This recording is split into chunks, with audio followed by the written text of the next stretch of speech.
commencer, la première sous-partie de la seconde partie est une sous-partie qui sera assurée par Fabienne, Jo et par Jérémy Eman. Et comme tout à l'heure, eh bien, ils nous font la surprise. C'est une forme d'improvisation de l'ordre dans lequel ils interviendront.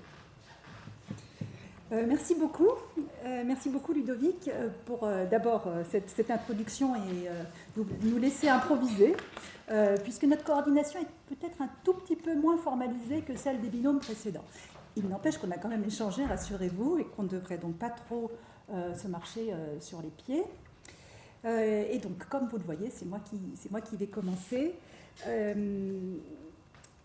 Alors, tout d'abord, vous voyez qu'il y a un point d'interrogation, comme à la suite des titres de chacune de ces interventions en binôme.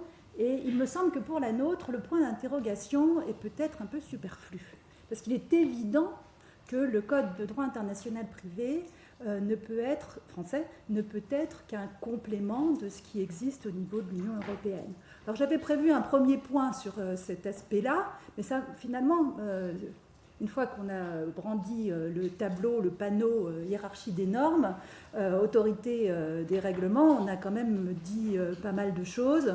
Et il me semble qu'il suffit de dire que oui, le Code français va être un complément au droit de l'Union européenne et que donc son objet est de, si vous me permettez l'expression, de boucher les trous.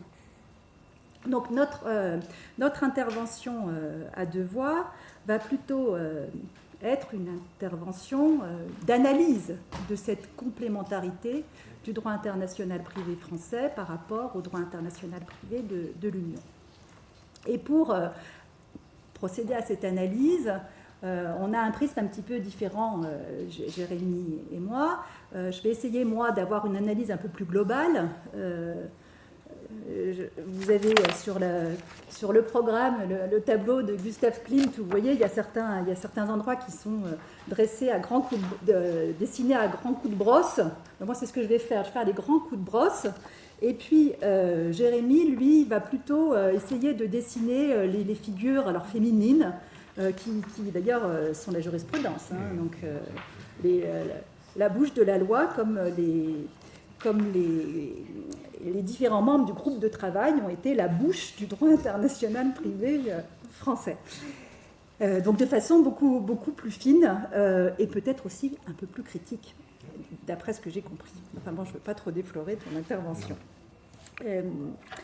Et alors, à gros traits, d'abord, je vais revoir la question de la coordination entre le droit international privé européen et le droit international privé français, parce que c'est une complémentarité qui a été clairement organisée. Et puis ensuite, j'essaierai de voir que c'est une complémentarité qui se veut constructive dans la mesure où elle est susceptible d'influencer d'autres interventions du législateur européen, puisqu'on sait très bien que le droit international privé européen tel qu'il existe aujourd'hui n'est pas arrivé à son point d'aboutissement. On va avoir encore beaucoup de textes de droit international privé européen. Et là, il me semble que l'intérêt du Code français peut être aussi d'essayer de montrer la voie, d'ouvrir la voie. Donc c'est dans ce sens-là que je parle de complémentarité constructive. Et puis, je terminerai un peu en guise de transition avec ce que fera Jérémy par la recherche du caractère réel de cette complémentarité. Et c'est là que le point d'interrogation revient. Alors, quant à la complémentarité organisée, tout cela apparaît assez clairement à la lecture du rapport qui accompagne le projet de code. Le groupe de travail a clairement montré comment ils avaient voulu articuler ce projet avec l'acquis européen. Donc ça, c'est pour ceux qui ont le rapport sous les yeux, il suffit de se reporter aux pages 11 et suivantes. Et ce qui est intéressant dans cette partie du rapport, c'est de voir que le groupe de travail a évolué sur le sujet. La solution retenue, qui est une solution équilibrée, consiste à dire il y a une référence générale, hiérarchie des normes oblige, à la supériorité des règlements européens et du droit de l'Union européenne dans son ensemble et des conventions internationales. Et puis, pour que ce soit lisible, et là je crois que franchement c'est à saluer, hein, la recherche de lisibilité du code, pour que ce soit lisible, c'est quand même bien quand, matière par matière, on renvoie aux règlements européens et aux conventions internationales. Alors on pourrait se dire, si on désigne directement les règlements européens par leur numéro, il aurait peut-être été opportun de lister les conventions internationales qui s'appliquent. C'est là qu'il y aurait vraiment de la lisibilité. Mais bon, d'un autre côté, les conventions sont susceptibles de bouger. Et puis, bon, il faut encore qu'il y ait de la place pour les ouvrages de droit international privé et pour les compilations de textes dont certains s'occupent, ou certaines s'occupent. En tous les cas, si vous reprenez l'article, si vous lisez l'article premier dans ces phrases 3 et 4 qu'on a déjà évoquées au début de l'après-midi, on voit très bien qu'il y a un rôle subsidiaire du code.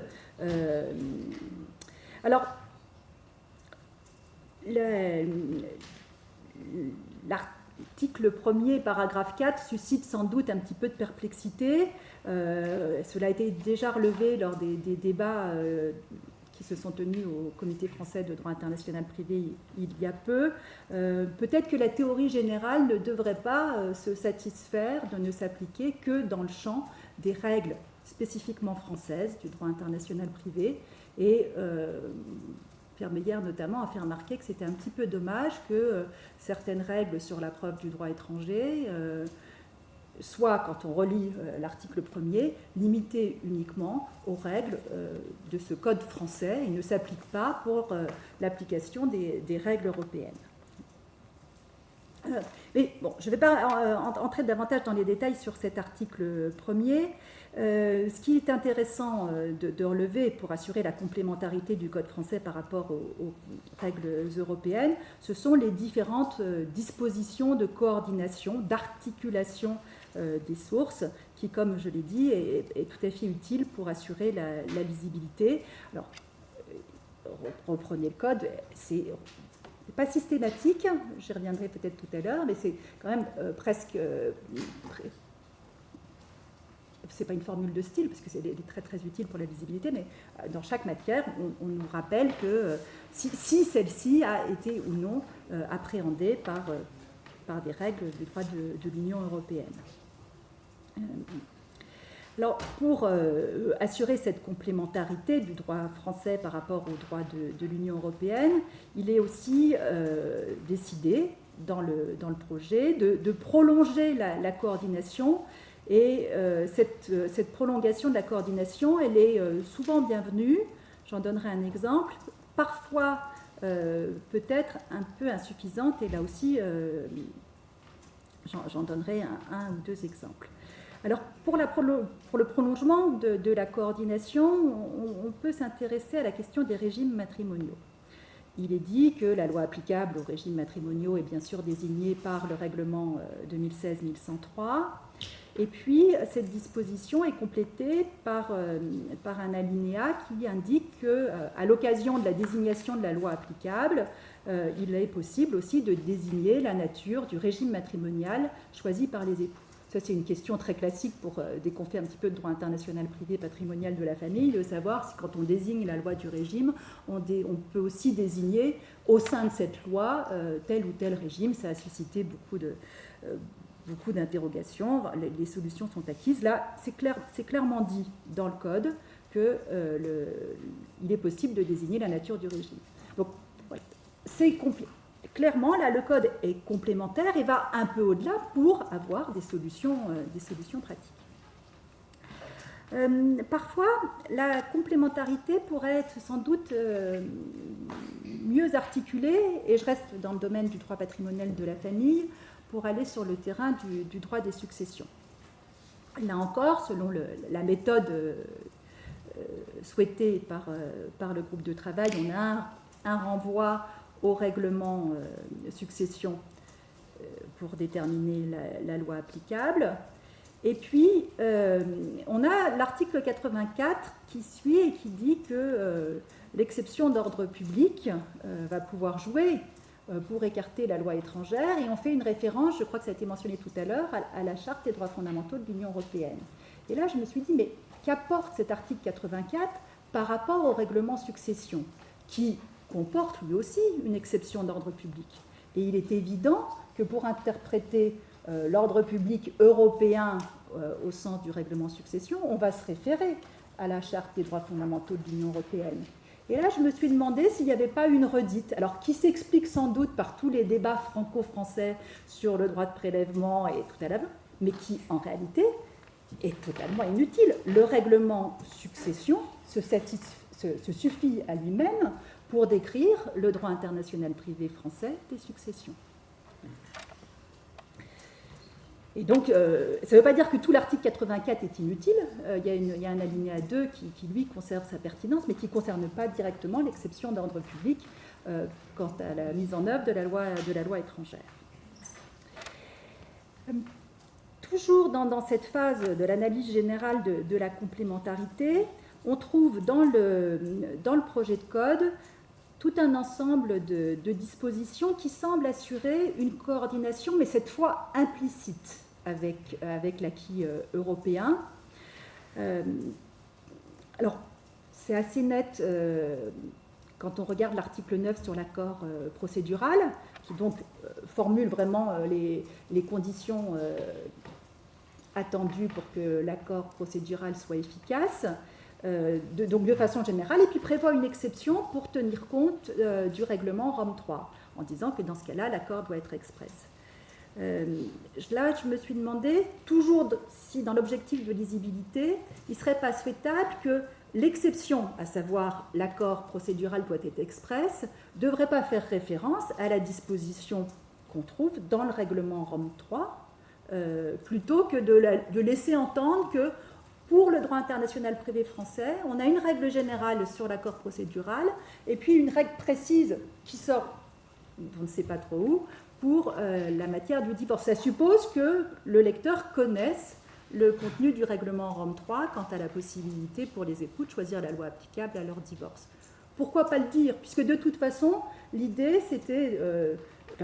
l'option qui a été retenue, c'est de dire que pour des soucis de visibilité, on rappelle le règlement. Ben pourquoi pas le faire de façon systématique, sachant que ça n'alourdit pas quand même beaucoup, puisque c'est dans le cadre d'un alinéa de l'article 9. Sur la coordination implicite, on a aussi un certain nombre de dispositions qui vont chercher à tenir compte de la jurisprudence de la Cour de justice. Alors là, c'est plus difficile. Autant sur l'accord procédural, il me semble pertinent de se référer directement à la disposition du droit de l'Union européenne, autant quand le choix de la règle s'explique par la prise en compte de la jurisprudence de la Cour de justice, il paraît difficile de citer dans le code des arrêts de la Cour. Donc là c'est pas une proposition d'ajout, hein, c'est juste pour montrer que le projet a bien pris en considération un certain nombre d'enseignements délivrés par la Cour de justice. On le voit à travers les changements de nom. C'est clairement la jurisprudence de la Cour de justice qui dicte la règle sur le changement de nom, qui par ailleurs est déjà codifiée dans le Code civil. Hein. Mais je me rends compte que je n'ai pas vérifié si dans la liste des textes abrogés, le groupe de travail a pris le soin d'abroger la disposition correspondante du Code civil. Je dois dire que j'aurais dû regarder ça. Même chose pour le mariage. Le recours à la méthode de la reconnaissance en matière de mariage peut tout à fait se recommander des solutions développées par la Cour de justice. Évidemment, on pense tous à l'arrêt commun. Et puis, dernier exemple de cette coordination implicite pour tenir compte de la jurisprudence de la Cour de justice de l'Union européenne, on a cette disposition sur l'ordre public, l'article 11, qui se réfère à la conception européenne de l'ordre public. Ça a aussi été mentionné tout à l'heure. Au début, je me suis dit, à la première lecture, je me suis dit, mais est-ce que c'est bien utile de dire que c'est la conception française et européenne de l'ordre public international qui va devoir prévaloir? Est-ce que nécessairement la conception française n'est pas la conception européenne? Et puis, dans un deuxième temps, je me suis dit quand même, c'est plus prudent de laisser le particularisme national, ce qui pourrait relever de l'identité constitutionnelle de la France, sauf, et ça suppose donc qu'on évoque bien la conception française de l'ordre public international, en plus de la conception européenne. Voilà. Donc ça, c'était pour la complémentarité organisée. J'en viens maintenant à la complémentarité constructive. Alors, je vais pas revenir sur l'extension des solutions européennes qui pourraient servir de modèle. On pense bien sûr à la règle qui manque sur les atteintes aux droits de la personnalité, et évidemment à laquelle il serait remédié si on faisait une extension du règlement Rome II. Non, je vais plutôt essayer de voir dans quel domaine un peu moins qu'on n'a pas encore vraiment abordé, s'il y a des solutions qui pourraient jouer un rôle précurseur. Alors, sans du tout prétendre à l'exhaustivité, hein, je vais attirer votre attention juste sur deux exemples, en prenant soin d'abord d'écarter celui relatif à la GPA. Il est certain que le groupe de travail a longuement réfléchi à la question de la gestation pour autrui, en se disant qu'il fallait trouver sans doute au niveau, et pas uniquement au niveau français, mais dans un cadre plus large, une solution adéquate pour résoudre la confrontation des droits fondamentaux en la matière. Et on ne peut pas s'empêcher de penser donc, que le futur législateur européen, à travers ce code, voudrait montrer un peu la voie aux législateurs européens. Mais je l'exclus parce que le directeur des affaires civiles et du Sceau nous a clairement dit que la GPA, c'était le chiffon rouge, et que donc, si on voulait avoir un code de droit international privé, il fallait renoncer à vouloir légiférer sur la question de la GPA. Donc les deux exemples que je vais retenir, c'est d'abord celui sur la loi applicable aux instruments financiers. Là, très clairement et de façon argumentée, me semble-t-il, le groupe de travail décide qu'il faut compléter, et ça on ne peut pas lui reprocher, les conventions de Genève de 1930 et de 1931 par une référence à la loi du lieu du paiement. Et voilà, ça c'est une solution opportune qui pourrait très bien, dans le cadre d'un futur instrument européen, être discutée et peut-être être tout simplement reprise. Et le second exemple, alors c'est en matière de procédure, c'est quand même, ça a été dit à plusieurs reprises dans d'autres lieux, c'est pour ça que je le dis ici, parce que j'ai l'impression qu'on n'en a pas encore beaucoup parlé, mais c'est sur la procédure. Hein, le code de droit, le projet de code est vraiment riche en dispositions de procédure civile internationale, et donc c'est forcément très très intéressant.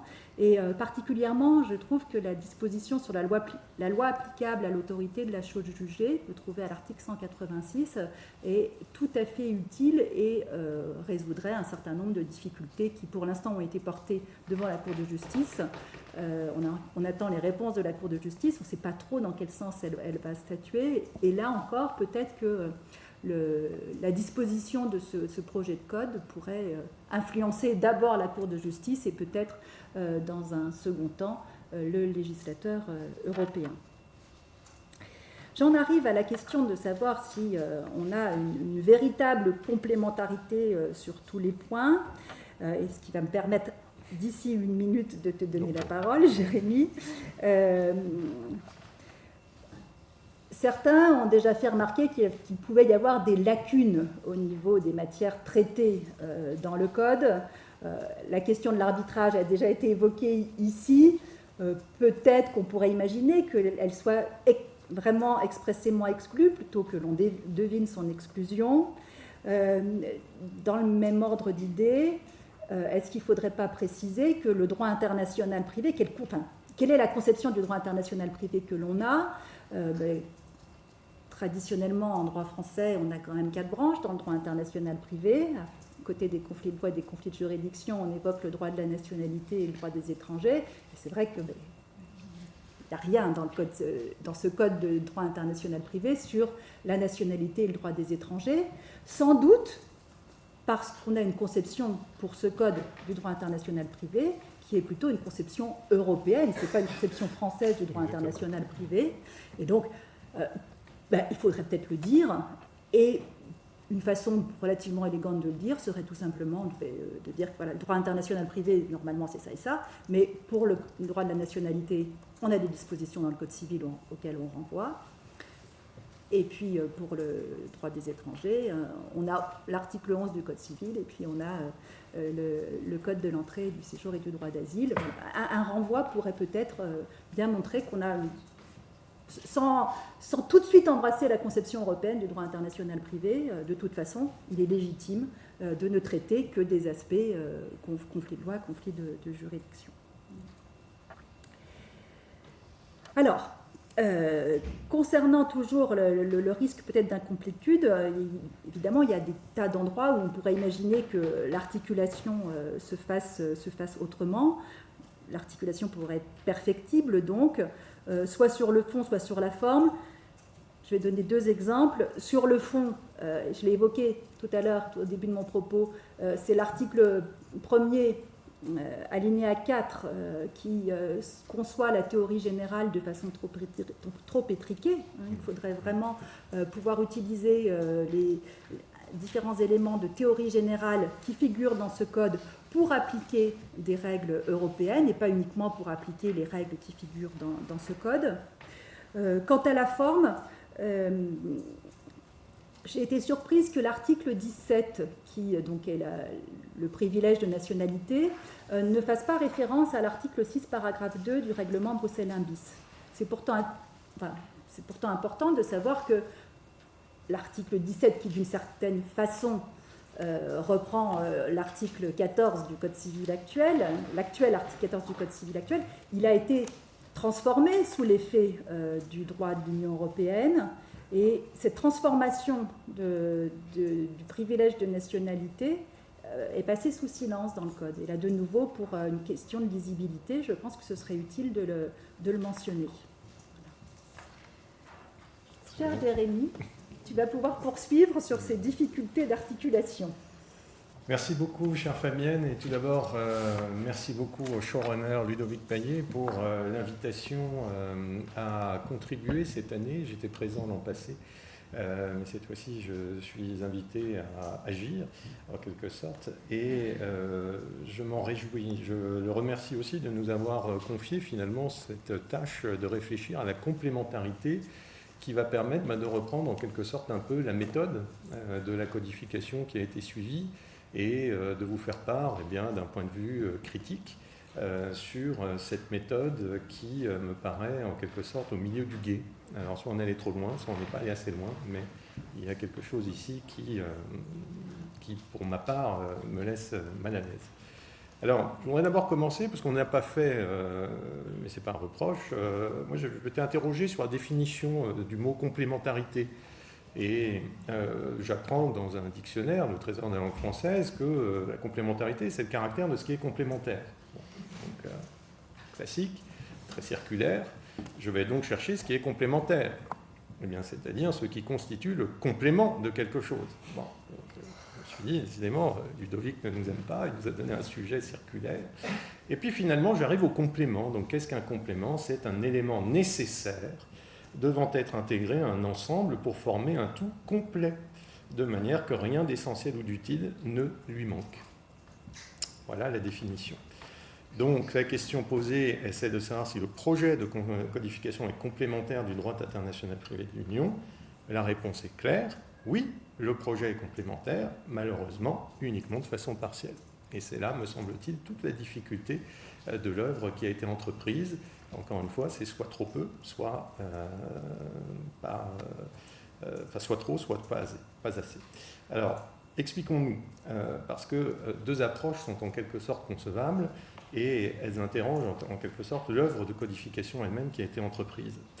Alors, si je m'en réfère à l'ancien vice-président de la Commission supérieure de codification, un code a vocation à assurer un accès plus direct, plus simple à la norme, c'est sa raison d'être contemporaine.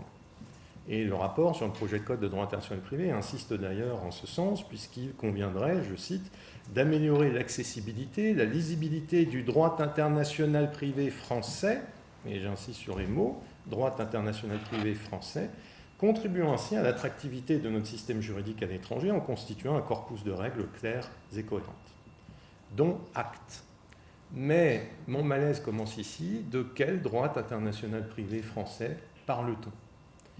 Les règlements européens, au demeurant de droit international privé ou non, mais je songe ici à certains règlements qui constituent à la fois des textes de droit matériel et des règles de conflit unilatéral qui participent en quelque sorte de la logique de droit international privé, ces règlements font partie du droit international privé français.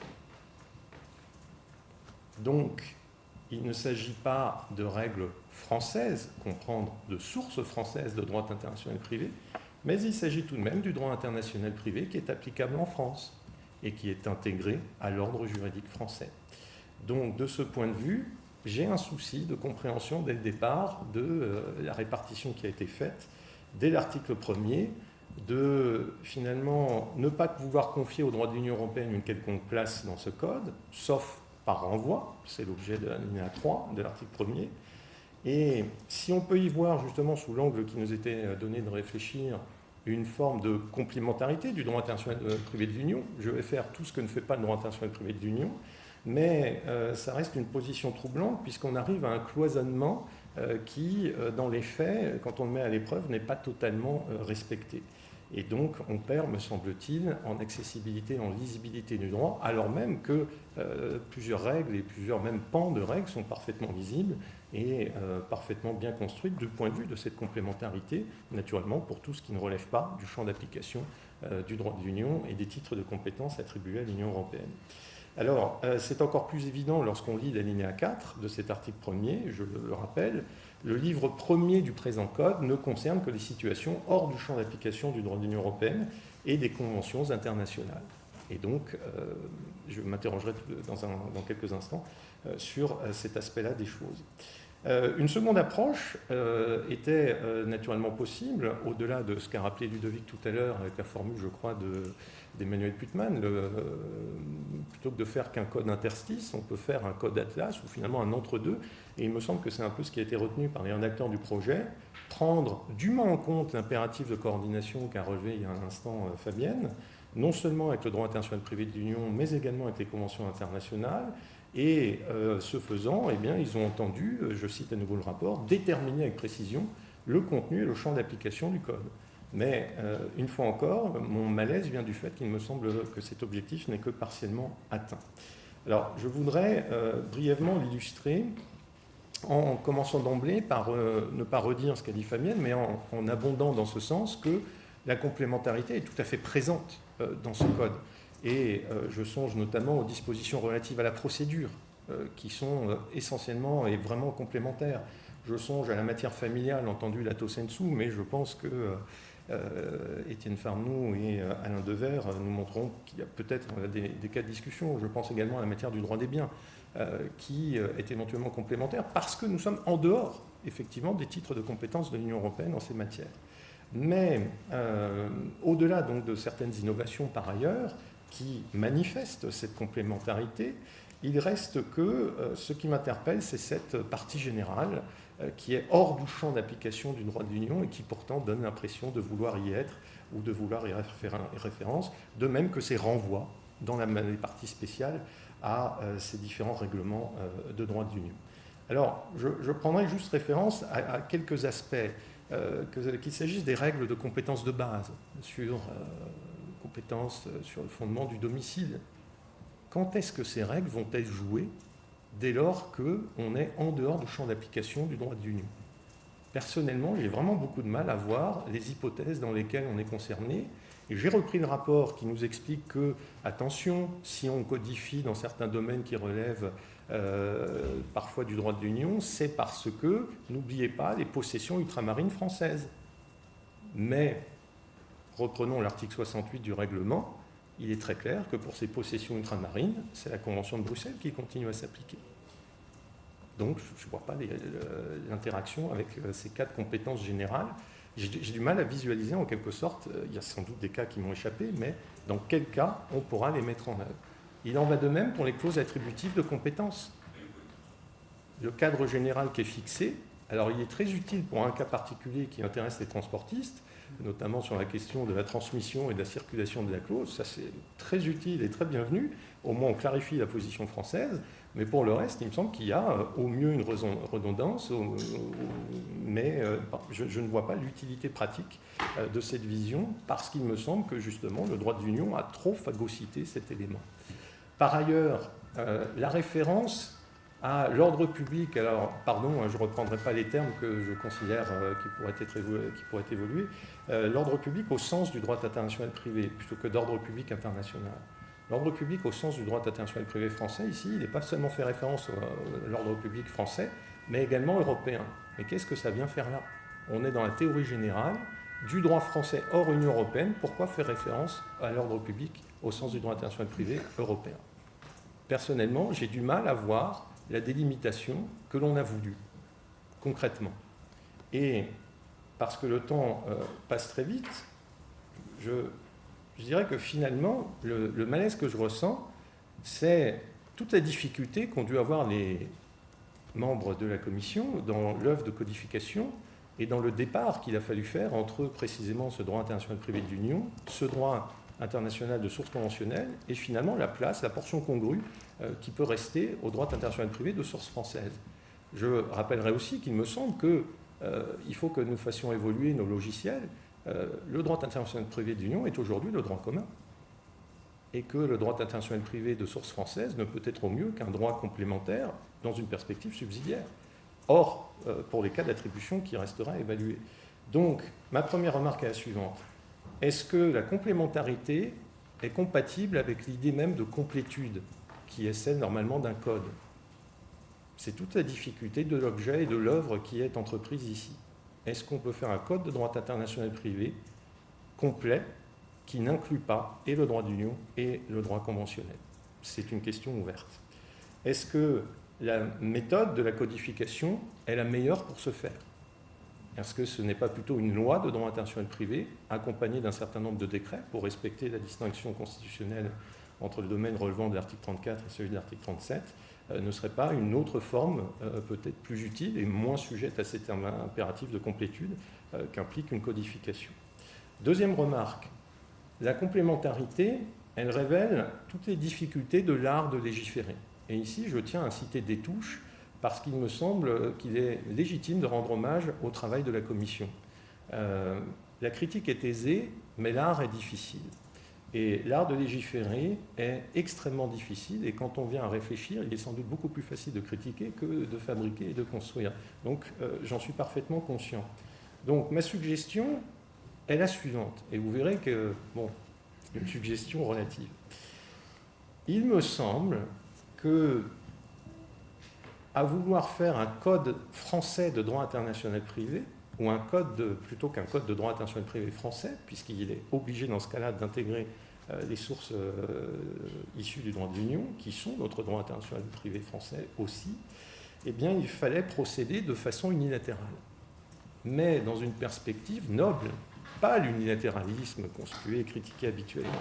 Non, une forme d'unilatéralisme qui consiste à, je citerai ici Pierre Gotteau, à déterminer le domaine d'application de la loi, ou, et ça on ne l'a jamais lu, ou pas assez bien lu chez Pierre Gotteau, ou à désigner les rapports tombant sous l'empire de sa propre législation, et à expliquer ce que le droit français, ou le droit d'intervention privé de source purement française, revendique comme empire de législation. Et ce faisant, il me semble qu'à partir du système qui est le nôtre, le système fédéral de l'Union européenne, eh bien, soit on laissait totalement de côté le droit international privé de l'Union, ce qui implique de laisser totalement de côté tout renvoi qui a été effectué, et on ne se focalise que sur ce qui est notre empire, réclamé et possible dans la perspective de rapport de compétences entre l'Union et l'État membre français. On peut procéder aussi différemment, c'est le cas de l'Einführungsgesetz zum bürgerlichen Gesetzbuch, donc la loi d'introduction allemande au BGB, au Code civil, qui a un chapitre de droit international privé, le chapitre 2, qui est très court, qui fait toute la litanie des textes en disant voilà, hors en cas d'application de tous ces règlements, voilà ce que nous on fait. Et c'est très court, mais ça peut paraître insuffisant. Et là, pour le coup, je comprends l'idée de modèle français qui pourrait être complémentaire, mais qui devrait être beaucoup plus détaillé. Donc, Voilà comment, me semble-t-il, on pourrait procéder pour être beaucoup plus clair, beaucoup plus lisible. Et éventuellement, je ne crois pas à l'idée d'attractivité d'un code, mais pour en servir de modèle. Mais là, je dois reconnaître aussitôt que si l'on procède ainsi, l'entreprise, ce n'est pas au 30 novembre avec la fin de la consultation qu'elle va s'achever, c'est pour au moins 5 ou 10 ans qu'il va falloir réfléchir à cela. C'est une difficulté parce que l'articulation est effectivement complexe avec les clauses de rendez-vous qu'il faut prévoir, avec les difficultés. Moi, je vois moins de difficultés avec les conventions internationales puisqu'elles évoluent quand même beaucoup moins vite et elles changent généralement moins vite également. Mais il va falloir raisonner et peut-être préciser, c'est ce qui me manque, moi, comment on articule ce texte avec le champ d'application de la convention jugement, le champ d'application de la convention clause d'élection de fort. C'est pas suffisamment précisé. Alors ça laisse effectivement du travail aux universitaires que nous sommes, ça laisse du travail aux juges éventuellement dans son interprétation, mais je ne suis pas sûr que les premiers destinataires qui sont les praticiens, notaires ou avocats, y trouvent vraiment leur compte. Et ma difficulté, c'est surtout qu'en procédant ainsi, l'entreprise est trop complète et trop difficile, me semble-t-il, et surtout révèle combien l'ordre juridique français est trop imbriqué avec l'ordre juridique de l'Union, notamment en matière de droit international privé. Et donc je redis ce que j'avais dit l'an passé, c'est qu'il me semble que c'est plutôt à l'échelle de l'Union européenne qu'il faut envisager ça et compléter ce mécanisme qui a déjà phagocyté un certain nombre. On attend le règlement filiation dans quelques jours, qu'il faut peut-être réfléchir. Je salue vraiment le travail qui a été fourni, il y a des apports fantastiques, notamment sous l'angle de la procédure, me semble-t-il. Mais j'ai du mal à concevoir comment on imbrique tout cela dans le système actuel, et le système de renvoi me paraît pas si opportun que cela, parce qu'il n'est pas en totale cohérence, me semble-t-il, avec l'affichage initial de l'article 1er qui est vraiment déstabilisant. Voilà, il est peut-être encore temps de changer le projet et de l'adapter dans une perspective soit purement unilatérale, mais là on en a pour un certain nombre d'années, mais je suis partant pour aider, et sinon il me semble que c'est plutôt à l'échelle de l'Union qu'il faudrait se situer. Je vous remercie.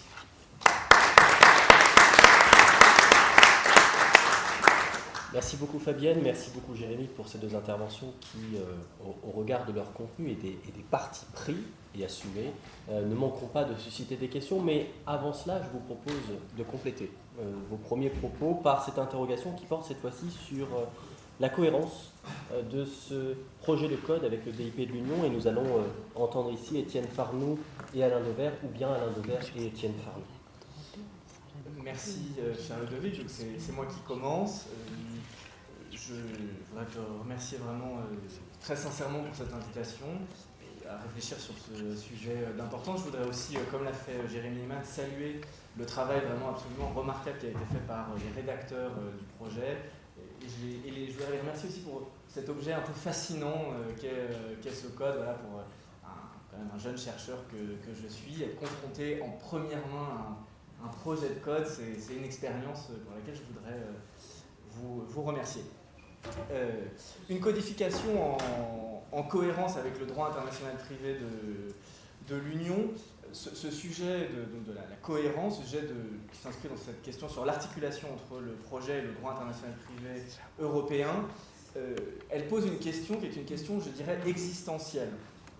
Dans cette question d'articulation entre les deux, à mon avis, se pose un peu en sous-main, un peu derrière la question de l'avenir du droit international privé français et les réactions, les interrogations suscitées par ce projet. Elles manifestent, je pense, un réajustement de la doctrine internationaliste privatiste française au droit international privé européen. Non pas que quiconque dans cette salle ou ailleurs découvre le droit international privé européen, mais la question de l'articulation entre un projet de code et le droit international privé européen force un examen de conscience, une forme de projection vers l'avenir. Et cette projection vers l'avenir peut provoquer un inconfort, un vertige. Et de ce point de vue-là, cette codification, c'est vraiment une vraie codification, c'est-à-dire un regard porté vers l'avenir.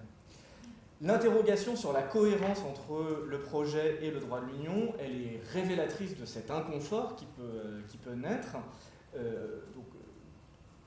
Au sens étymologique, la cohérence, au sens plutôt littéral, c'est plus proche du terme cohésion, c'est l'idée d'une solidarité au sens physique entre les éléments d'un tout.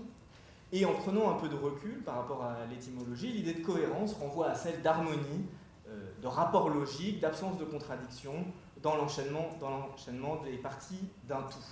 La cohérence exprime la concordance étroite, la liaison logique, harmonieuse entre des éléments ou des idées.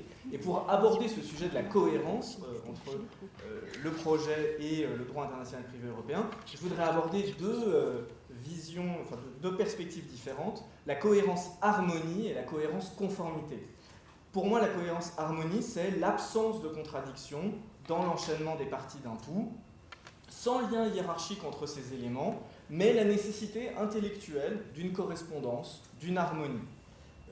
Le droit international privé français tel qu'il serait issu de cette codification constituerait une partie d'un tout auquel appartiendrait aussi le droit international privé européen, et il serait malvenu qu'il y ait des incohérences, des couacs entre les deux. Le second sens de la cohérence est celui de cohérence-conformité, et dans un système hiérarchisé comme le système français, les ensembles normatifs hiérarchiquement inférieurs ne doivent pas contredire les ensembles normatifs hiérarchiquement supérieurs, et dans cette perspective-là, les solutions codifiées françaises à venir ne devraient pas entrer en contradiction avec les solutions européennes. Et d'ailleurs, ça ne devrait pas se produire puisque le projet de code organise la primauté des règlements de droit de l'Union européenne. Et a priori, les domaines sont relativement étanches entre ce qui reviendrait au droit international privé français tel qu'il serait issu de la codification et au droit de l'Union européenne. Mais il peut tout de même exister dans cette perspective de cohérence-conformité des zones grises, des hypothèses de règles de droit international privé moins claires ou des règles de droit international privé cachées qui pourraient créer des problèmes de conformité. Je traiterai donc sans surprise en premier lieu de la recherche de cohérence-harmonie et en second lieu de la recherche de cohérence-conformité, sachant que je me concentrerai sur la matière civile et commerciale et un peu le droit des affaires, et que mon collègue Alain Devers traitera plutôt des droits des personnes et de la famille. Donc sur la cohérence-harmonie, il est évident d'une part que cette volonté de rechercher la cohérence-harmonie s'est exprimée dans le projet, même s'il demeure d'autre part une certaine disharmonie incompressible. Sur la recherche d'harmonie, cette recherche donc elle est manifeste dans la volonté du groupe de travail. Je ne reviens pas sur la manière dont le groupe de travail, dans le rapport par exemple, ou dans la présentation du projet à la revue critique, a vraiment insisté sur cette recherche d'harmonie entre le projet et les solutions du droit international privé européen. Il y a un véritable gain à cette harmonie en termes de lisibilité pour les parties, en termes de prévisibilité des solutions, pour éviter que, en raison des découpages du domaine matériel ou spatial d'application des règlements européens, il se crée des ruptures dans les solutions. Il y a un vrai gain à cette cohérence à l'intérieur et à l'extérieur du droit international privé européen. Si on croit à l'attractivité de la codification, cette attractivité, elle ne peut s'exprimer que si le fossé entre les solutions françaises et les solutions de droit international privé européen, si ce fossé n'est pas trop large. Et donc, on comprend cette volonté d'assurer une forme de cohérence. Et donc de cohérence-convergence entre le droit international privé national français et le droit international privé européen. Cette recherche, elle me paraît, dans une large mesure, menée à bien à travers ce mécanisme de l'extension ou incorporation, à travers ce mécanisme de l'extension dans un premier temps et d'incorporation dans un second temps. Sur l'extension, je n'ai pas grand-chose à rajouter par rapport à ce qui a déjà été dit et donc auquel je souscris absolument, à ce qui a été appelé la coordination enrichie par extension dans le rapport et dans l'article à la revue critique. C'est des articles qui ont déjà été amplement cités, 89 et 94. Donc je n'en dis pas plus, il est évident qu'il y a une forme là de volonté de rechercher une harmonie entre le droit international privé national et le droit international privé européen, avec les réserves qui ont été exprimées précédemment et auxquelles je souscris. En ce qui concerne la transposition, donc c'est un autre mécanisme par lequel on incorpore la substance de la règle dans une disposition code, du projet de code. Là, l'exemple que je voudrais exploiter, c'est celui de la compétence en matière extra-contractuelle, les articles 92 et 94 du projet, qui me paraissent... L'article 92, donc c'est sur la localisation du fait dommageable. L'article 93 qui envisage la mise en œuvre de l'accessibilité pour les faits dommageables immatériels, la limitation fonctionnelle de la compétence fondée sur le dommage, la compétence des juridictions françaises pour les atteintes aux droits de la personnalité lorsque le centre des intérêts de la victime se trouve sur le territoire français, etc. Il me semble que ces dispositions manifestent une incorporation dans le droit international privé français des solutions de la jurisprudence de la Cour de justice. Et cette volonté de cohérence, elle me paraisse manifeste, même si elle peut être soumise à des discussions, parce que dans le choix des termes et dans exactement les solutions qui ont été retenues, on peut discuter si c'est une cohérence totale. Mais en tout cas, il y a une volonté de recherche de cohérence. On peut regretter, je rejoindrai d'autres qui ont pris la parole avant moi, pour regretter que cette recherche de cohérence soit légèrement inachevée, puisqu'on aurait pu s'attendre à ce que les rédacteurs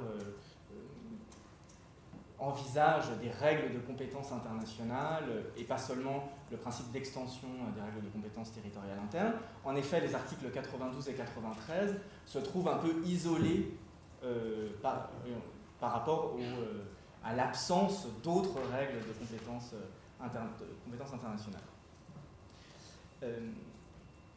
Il y a d'autres exemples, mais sur lesquels je vais passer rapidement. On peut penser, pour un autre exemple de mise en cohérence, la règle de compétence prévue en matière de traitement des entreprises en difficulté, nettement reprise dans le projet du règlement insolvabilité. Pareil, donc une mise en conformité. La définition des lois de police également, donnée à l'article 7, me paraît, avec ce qui a été dit par Maxime Barba, pareil, s'inspirer quand même, ou en tout cas mettre une forme de conformité. Ensuite, on peut discuter de ces éclipses normatives dont tu as parlé.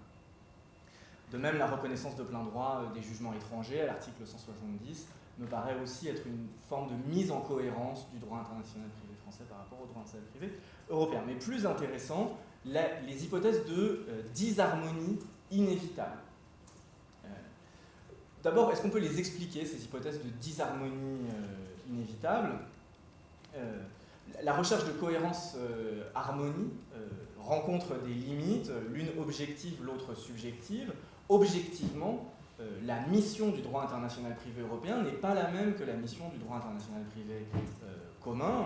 On sait tous, le droit international privé européen opère dans un espace de coopération judiciaire, avec le principe de confiance mutuelle, des impératifs constitutionnels et une forme d'équivalence, de fongibilité, avec toutes les guillemets qui s'imposent, entre à la fois les droits et les juridictions des États membres, ce qui n'existe pas dans l'ordre véritablement international. Subjectivement, et sans faire de climatologie du droit, il est indéniable que le droit international privé français, et on l'a dit ici, est aussi le fruit d'une histoire, le fruit d'un itinéraire national, le reflet de valeurs, d'un héritage historique, et j'ai pas peur de le dire, d'une identité nationale, sans connotation politique, et je crois qu'un projet de codification doit aussi tenir compte de cela, et il le fait. La recherche de cohérence, si je voulais paraphraser Montesquieu, n'est pas une recherche d'uniformité. Donc on constate des points de disharmonie avec une distinction, je dirais, entre des singularités irréductibles du modèle français et, je dirais, des ballons d'essai peut-être envoyés vers Bruxelles. Singularité irréductible, l'article 17 qui prolonge le privilège de nationalité. À titre personnel, je ne suis pas du tout opposé à cette règle. Il y a évidemment des objections qui ont été soulevées ici et ailleurs. Je ne crois pas particulièrement qu'il faille tenir compte de l'article 6 paragraphe 2 du règlement bruxellois qui n'a pas besoin de notre intervention, mais il se trouve que l'effet normatif de la règle est modifié par cette disposition. Bon.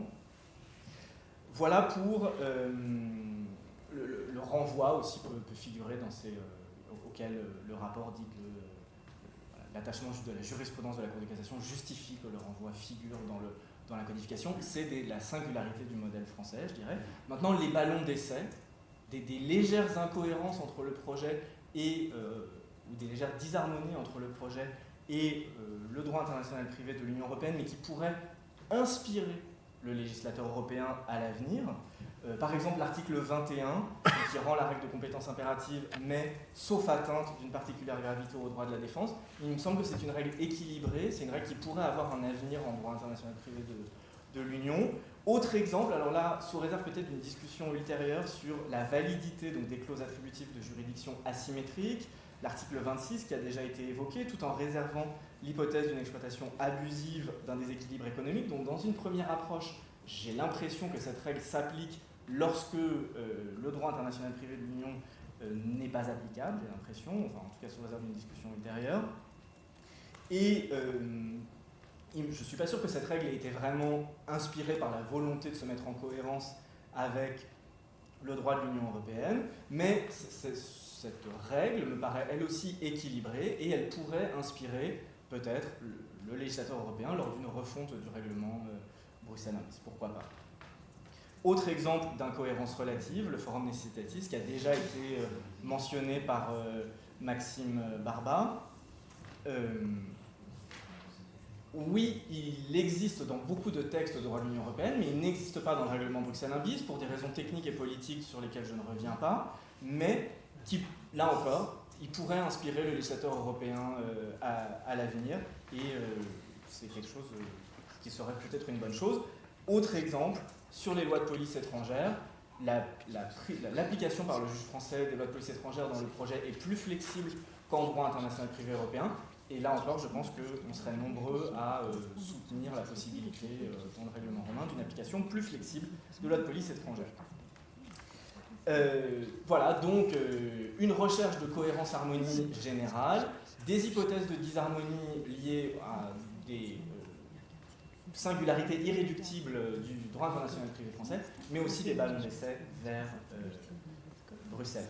Maintenant, la cohérence-conformité, je dirais d'une manière générale, par le biais du principe de primauté, par le biais des renvois ou des désignations opérées par le projet, il n'y a pas de problème à proprement parler de conformité entre le projet et le droit international privé de l'Union. Cette conformité me semble d'une part assurée, mais des interrogations demeurent d'autre part. Sur la conformité assurée, en fait, les hypothèses qui me paraissent les plus intéressantes, c'est celles où on a des règles de conflit de loi cachées qui pourraient s'appliquer alors que le projet de code prévoit des règles de conflit de loi. Une hypothèse qui a déjà été exploitée par Yves Allage, c'est celle du droit des sociétés, celle de la détermination de la lex societatis. Il apparaît manifestement que voilà, les leçons de la jurisprudence de la Cour de justice, et pas seulement, ont été tirées par le projet. Je ne reviens pas sur les éventuelles critiques qui pourraient être faites à la rédaction des règles en tant que telles, mais le sens de la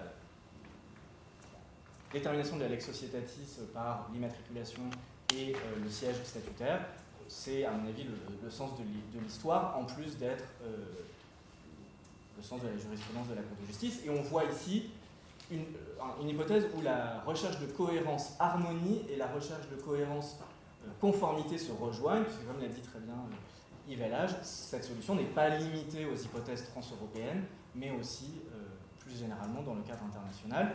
Et j'ajoute que si on peut regretter que le projet ne se prononce pas sur les hypothèses de mobilité des sociétés, bientôt la directive mobilité sera transposée. C'est un texte qui part du principe que la mobilité s'opère par déplacement du siège statutaire, donc en tout cas dans le cadre transeuropéen, ça se justifiait. Autre exemple que j'aurais voulu exploiter, mais on me fait signe que je n'ai plus le temps, c'est la question de la règle de conflit cachée dans la directive commerce électronique. La Cour de justice a donné de l'article 3 de la directive commerce électronique dans l'arrêt e-date une interprétation dont je ne suis pas certain qu'elle autorise exactement la règle de conflit de loi qui figure à l'article 95 du projet, puisque la Cour de justice, tout en disant que l'article 3 de la directive ne crée pas une règle de conflit de loi à transposer, cette règle vient quand même limiter la possibilité d'appliquer autre chose que la loi de l'État d'origine. Et l'article 95 retient plutôt l'application soit de la loi du centre des intérêts de la personne visée, soit le marché visé. Sur les interrogations, donc je passe très rapidement, voilà pour les hypothèses où la conformité me paraît globalement assurée. J'ai une interrogation peut-être pour mon dernier point sur des interrogations persistantes en ce qui concerne les clauses attributives de juridiction, particulièrement sur les clauses asymétriques. Cet article 26, j'ai lu, par exemple, dans les débats au Comité français il y a 2 ans, Dominique Foussard l'a présenté comme une règle matérielle de droit international privé français qui devrait s'appliquer en toute hypothèse. Est-ce qu'en toute hypothèse, ça veut dire aussi quand le règlement est applicable? Est-ce qu'elle s'applique par application de l'article 25, paragraphe 1 du règlement bruxellois comme loi applicable au fond de la clause? Là, cette règle pourrait poser des problèmes de conformité, peut-être, même si elle me paraît être, encore une fois, plutôt une bonne règle. Et encore une fois, sur les clauses attributives de juridiction, le projet me paraît envisager de réglementer au moins certains des effets des clauses attributives de juridiction désignant les juridictions des États tiers à l'article 33 du projet. Or, il faut ici tenir compte des règles de litispendance internationale européenne de l'article 33 du règlement bruxellois, et il faut aussi tenir compte de l'ombre, en tout cas, de l'arrêt Owusu qui continue de planer et qui est quand même de nature à priver d'un effet, on ne sait pas exactement lequel, ces clauses attributives de juridiction lorsqu'elles désignent les juridictions d'un État tiers. Cette question reste encore un peu en suspens. La question de la cohérence, donc, elle me paraît très, très aiguë, et elle me paraît d'autant plus aiguë que dans ces zones grises entre le droit international privé européen et le droit international privé français, ce qui donc milite encore plus pour de la cohérence-harmonie, puisque plus les solutions sont en cohérence les unes avec les autres, moins l'applicabilité d'un régime ou l'autre est de nature à modifier la situation substantielle des parties. Je vous remercie.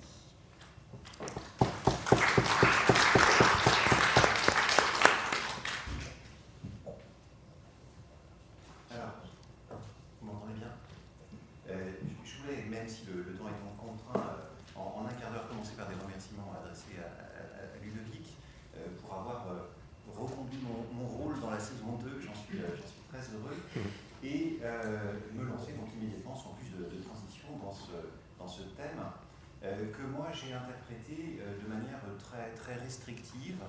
Je me suis lancé dans une quête, on pourrait dire un petit peu proustienne, c'est-à-dire à la recherche d'une cohérence perdue.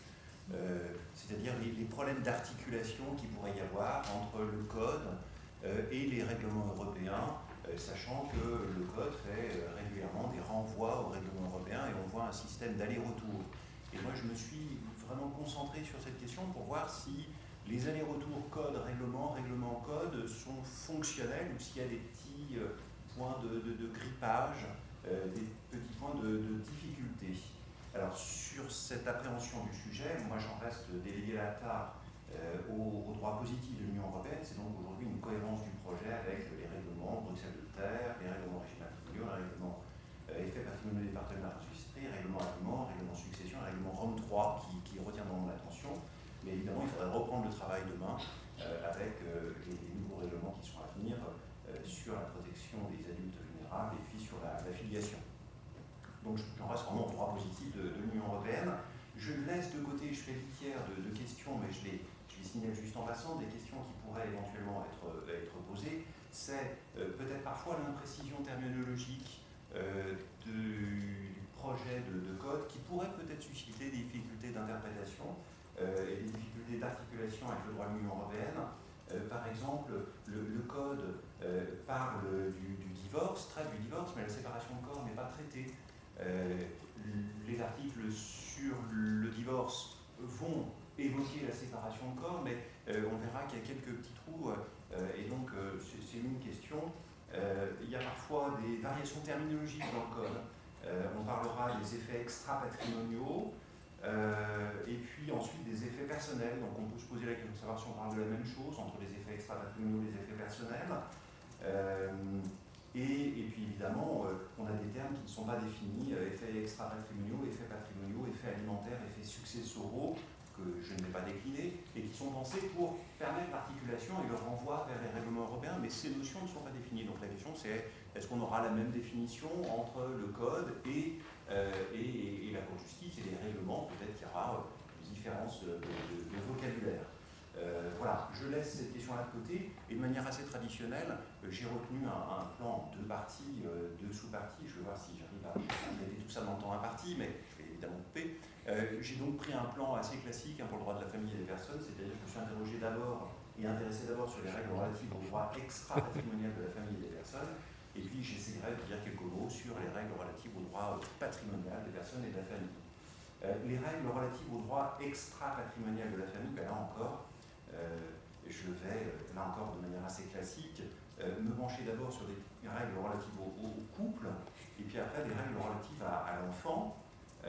Alors, s'agissant des règles relatives au couple, il faut gagner du temps, donc s'agissant des couples, je vais laisser de côté les partenaires enregistrés, et puis je vais me concentrer sur le couple marié. Alors, sur le couple marié, je vais plonger en fait dans quelques dispositions avec beaucoup de prudence, parce que ce que je vais te dire est peut-être une lecture rapide et erronée du projet. Je me suis par exemple penché sur l'article 43, qui définit les règles de compétences et les autorités en matière de mariage. Donc on est sur la question de la formation du mariage. L'article 43 alinéa 1 rappelle l'idée de primauté des règles européennes de compétences, donc qu'à présent les règles du règlement Bruxelles de terre. Et puis ensuite l'alinéa 2 va envisager la subsidiarité des règles nationales de compétences, ce qui évidemment est prévu par le règlement Bruxelles de terre, c'est l'article 6 paragraphe 1, lorsqu'une juridiction a un État membre des compétences, alors plus l'article 35, la compétence dans chaque État membre est par la loi de cet État, donc on comprend qu'on est sur cette articulation. Et donc ma question, très rapidement, c'est de savoir si cet alinéa 2, l'article 43, est cohérent avec le règlement Bruxelles de terre. Je n'en suis pas certain. Alors, je n'en suis pas certain, d'une part, l'article 43 alinéa 2 édicte une règle nationale de compétence pour toute demande concernant la formation du mariage et ses effets personnels. Et là, bon, on peut le comprendre et on peut l'expliquer, mais c'est une formule qui est trompeuse et qui peut induire le praticien en erreur, parce qu'elle semblerait suggérer que le règlement Bruxelles de terre est applicable aux effets personnels, alors qu'il ne régit que la formation du mariage. D'autre part, l'alinéa 2 édicte, dans l'idée du renvoi, une règle nationale de compétence qui est libellée comme suit, je vais très rapidement. Les juridictions françaises sont compétentes si le mariage a été célébré en France ou si les époux sont de nationalités différentes et que l'un d'eux a la nationalité française. Et j'ai peur ici qu'il y ait une petite contradiction avec les compétences résiduelles qui sont définies aux articles 6 paragraphe 2 et 6 paragraphe 3 du règlement Bruxelles de terre. L'article 6 paragraphe 2 nous dit, donc je suis dans le règlement, un époux qui a sa résidence habituelle sur le territoire d'un État membre ou est ressortissant d'un État membre ne peut être attrait dans la juridiction d'un autre État membre qu'en vertu des articles 3, 4, 5. Et donc j'en déduis, un époux belge qui a sa résidence habituelle en Inde ne peut être attrait dans le juge français, même si leur mariage a été célébré en France et même si l'épouse a la nationalité française. Et donc là, il y a peut-être une petite contradiction. Si maintenant je reprends l'article 6, paragraphe 3 du règlement Bruxelles de terre, il nous dit tout ressortissant d'un État membre qui a sa résidence habituelle sur le territoire d'un État membre peut, comme les ressortissants de cet État, y invoquer les règles de compétence, dont les privilèges de juridiction. Donc j'imagine maintenant un époux russe qui a sa résidence habituelle en Suisse, il peut donc être attrait devant le juge français, même si le mariage a été célébré en Russie, dès lors que son épouse italienne a sa résidence habituelle en France. Alors que si je me reporte à l'article 43 alinéa 2, voilà une hypothèse qui n'était pas tuilée, qui n'était pas couverte par la règle de compétence qui est énoncée ici. Je dis avec beaucoup de prudence. Je me suis penché très rapidement sur l'article 49, mais je vais le laisser de côté par manque de temps. Je me suis penché ensuite sur les règles en matière de divorce. Je me suis penché sur l'article 51, mais là encore, par manque de temps, je vais l'évacuer. C'était l'alinéa 1 de l'article 51 qui m'intéressait, et c'était cette formule qui ouvre l'article 51 du projet de code, sous réserve des conventions internationales liées à la France. On comprend bien l'intérêt de cette réserve, puisqu'on a effectivement des difficultés d'articulation qui existent, c'est très ponctuel, entre les règles de compétences européennes du règlement Bruxelles de terre et une convention bilatérale particulière, qui est la convention franco-yougoslave, qui est encore applicable avec certains États, et cette convention franco-yougoslave, elle comporte des règles de compétences directes à l'article 9. Ma seule question, c'est est-ce au Code français de dire comment les règles européennes de compétences s'articulent avec les conventions bilatérales, ou est-ce que c'est plutôt au règlement de le préciser, sachant que le règlement comporte plusieurs règles sur l'articulation, les relations avec les conventions internationales, unilatérales ou bilatérales. Je le laisse de côté. J'avais aussi vous parler des mesures provisoires conservatoires en matière familiale et de l'article 204, mais ce serait déraisonnable de me lancer là-dedans. Donc je vais me jeter à corps perdu dans les articles 52 et 53, qui sont, eux, relatifs au divorce judiciaire et extrajudiciaire, et c'est donc essentiellement l'article 53 qui va nous intéresser. C'est donc l'idée, derrière cet article 53, que le divorce extrajudiciaire français n'est pas couvert par les règles européennes, et qu'on peut donc, j'allais dire stipuler, c'est une erreur, prévoir une règle française en la matière.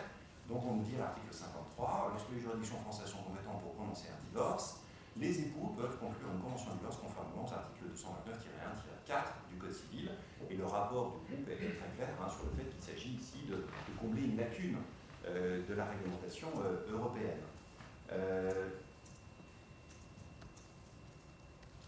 Alors, pour les divorces, je vais, là encore, peut-être un petit peu simplifier le propos.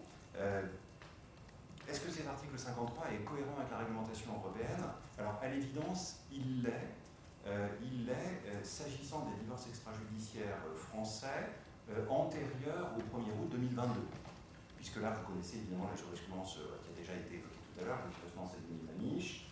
C'est la distinction entre les divorces qui sont matériellement dans le champ d'application et les divorces privés qui sont rejetés en dehors, et jurisprudence qui trouve un écho dans un arrêt très récent du 15 novembre de 2022. En revanche, j'ai un doute sur la cohérence avec le règlement 23 s'agissant des divorces extrajudiciaires intervenus en France à compter du 1er août 2022. Il faut se rappeler ici l'attendu, enfin l'un des attendus de la Sayuni-Maniche, c'est pour exclure l'applicabilité du règlement 23 au divorce privé, la Cour insiste sur le fait que son champ d'application matériel, ces dispositions doivent être cohérentes par rapport au règlement Bruxelles de bis. Et donc, parce que le règlement Bruxelles de bis n'est pas applicable, il est cohérent que le règlement 23 ne le soit pas.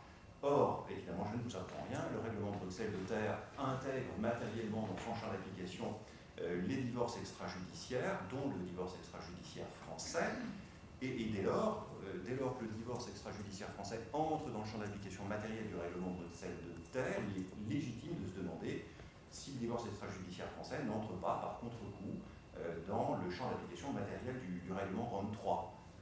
J'aurais tendance à le penser, j'ai cette petite faiblesse, et alors du coup, ça devient par effet de ricochet une difficulté. Dans l'affirmative, eh bien, si ces divorces entrent dans le champ d'application du règlement Rome 3, les époux peuvent conclure une convention de choix de loi en application de l'article 5, paragraphe 1, et ils peuvent choisir n'importe quelle loi au titre de l'article 5, paragraphe 1, dont évidemment la loi française, au titre des lettres A à C. Et à ce moment-là, l'article 53 devient incohérent parce qu'il va conditionner le choix de la loi française au fait que les juridictions françaises sont compétentes. Ce n'est pas le sens et ce n'est pas la règle de l'article 5, paragraphe 1. Le panel des lois éligibles est très large. Je comprends l'idée du groupe de travail, c'est d'assurer la certification. Et dans cette perspective, c'est tout à fait raisonnable. Mais en revanche, ce n'est pas une exigence qui est posée par l'article 5 dans le cadre du règlement 23. Donc là, il y a possiblement pour moi un petit couac. Mais là encore, je le dis avec beaucoup de prudence. Je m'étais penché sur l'article 9 et l'accord procédural en matière de divorce. Alors, on en a déjà un petit peu parlé, donc je vais aller très rapidement. Fabienne en a parlé. Effectivement, moi j'avais noté que la place de cet alinéa 3 en matière de divorce, l'accord procédural était express. Je me demandais si c'était dans la partie générale ou s'il ne fallait pas plutôt le basculer dans la partie spéciale, dans les règles relatives au divorce. Je laisse ça de côté. En revanche, j'observe, mais je vais très loin, que cette inclusion du divorce dans l'accord procédural, ça donne aux effets qu'on représente un droit disponible. Autre observation, et là on rentre un peu sur les incohérences, le règlement Rome 3 autorise à désigner la loi applicable au divorce et à la séparation de corps. Or, l'article 9 ne parle que du divorce et n'envisage pas le choix de loi pour la séparation de corps. Donc, moi, la rédaction, j'aurais pu, et je rejoins Fabienne, j'aurais pu avoir quelque chose peut-être d'un petit peu plus, qui colle un peu plus au texte. En matière de divorce et de séparation de corps, l'accord procédural doit être express, et puis je l'aurais intégré dans la partie spéciale. En revanche, j'ai quelques doutes de compatibilité.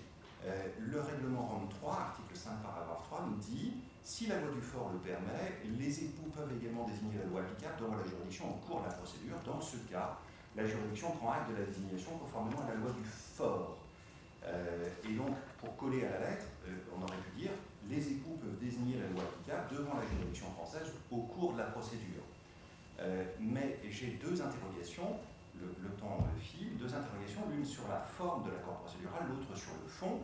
Sur la forme de l'accord procédural, le groupe de travail nous dit on a fait le choix d'un accord qui est express et pour que ce soit en conformité avec l'article 7 du règlement.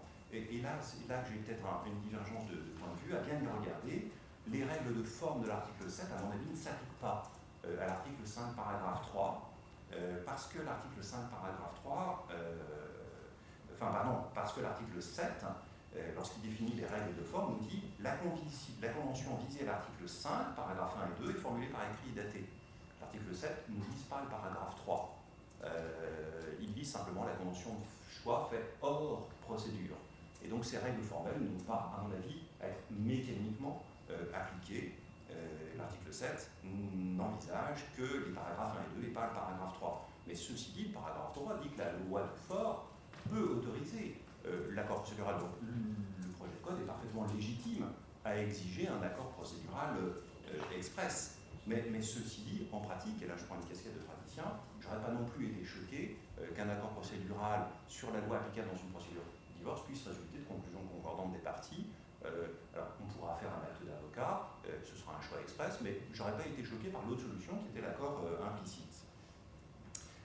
En revanche, j'ai une autre difficulté qui est cette fois-là sur le fond, puisque je reviens à l'article 9 du projet, 9 alinéa 2, l'accord procédural qui est envisagé par le Code, c'est un accord procédural à sens unique, au profit de la loi française. Or, et là je m'avance peut-être un petit peu vite, l'accord procédural, enfin la désignation de loi qui est envisagée par l'article 5, paragraphe 3 du règlement Rome 3, s'entend d'un choix qui est celui dont disposent les époux dans le cadre de l'article 5, paragraphe 1. Et le choix de l'article 5, paragraphe 3 n'est pas limité au choix de la loi du fort. Les époux peuvent, pendant la procédure, choisir toute loi, dès lors qu'elle est éligible au titre du paragraphe 1. Et donc là, pour moi, il y a une incohérence. Il faut que je coupe. Ah oui, alors donc du coup, je vais couper. Je vais couper en terminant simplement, du coup, sur le fait qu'il y a aussi une autre difficulté sur le fond. C'est la formule « soumettre leur litige au droit français ». Il ne faut pas oublier qu'il y a un divorce gracieux dans lequel les désignations de loi sont aussi possibles. C'est le divorce par consentement mutuel judiciaire, si un enfant a demandé son audition. Et la formulation qui est prévue ici limite l'accord procédural au divorce contentieux et exclut le divorce par consentement mutuel gracieux. Donc là, il y a aussi un problème d'articulation, possiblement d'incohérence. Voilà, écoutez, je n'en dis rien sur la responsabilité parentale des régimes matrimoniaux et successions.